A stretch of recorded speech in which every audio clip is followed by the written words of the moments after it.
Hey guys, in this video I'm going to introduce the concept of curve fitting, which is a key technique in experimental science in general, and we're going to use it a few times in our physics class.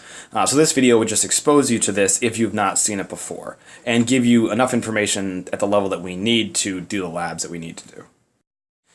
So let's say you have a set of data. You've done an experiment, and you've gotten your data, and your data is in terms of x and y. Of course, that could be anything: time and position, velocity, acceleration, whatever it is. That's what your data is. Well, you can already see by eye that you kind of expect there to be a line going straight through that data.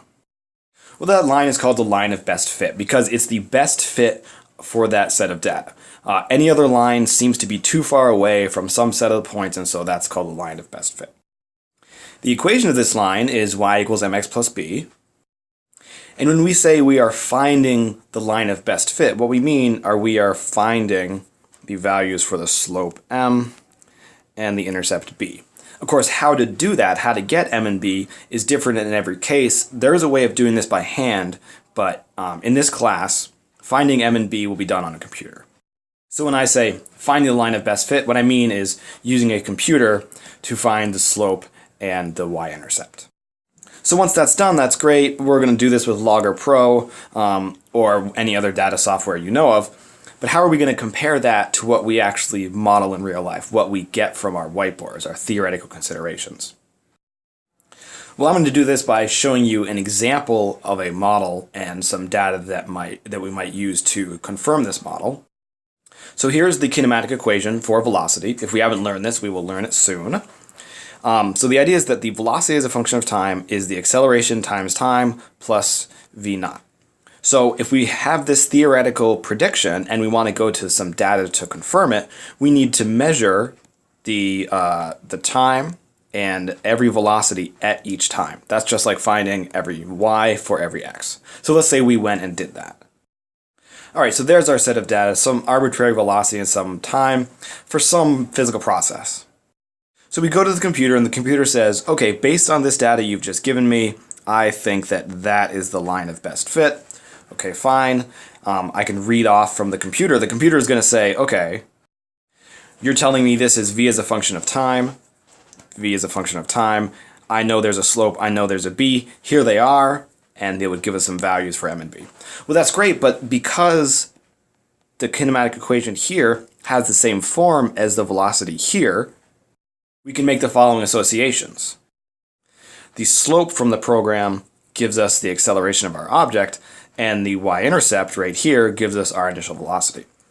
So from our theoretical model, which has the same functional form as the data, what we choose to fit this thing with, we can get what the acceleration and the velocity and the initial velocity are by looking at the slope m and b.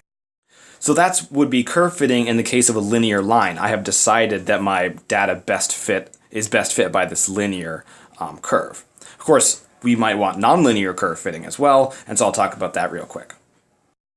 So nonlinear curve fitting occurs if we have a physical process which is nonlinear, has some squared terms or some sine or cosine terms or any terms like that. So for example, I'm going to take another kinematic equation. This is the kinematic equation for x. Again, if you haven't seen this yet, we're going to do this soon. X is 1/2 times the acceleration t squared plus v naught times t plus x naught. And so if this is my theoretical prediction, I'm going to go to my experiment. I'm going to measure the position at every time and try to determine if this thing is true. So here's a set of my hypothetical data. You can see by eye that maybe this is some kind of curve that might go like that. So what you're going to do is you're going to go up to the program and say, okay, program, I want something that looks like this. You're going to find the list of kinds of functions the program can fit, and you're going to see one that looks like that. X is at squared plus bt plus c.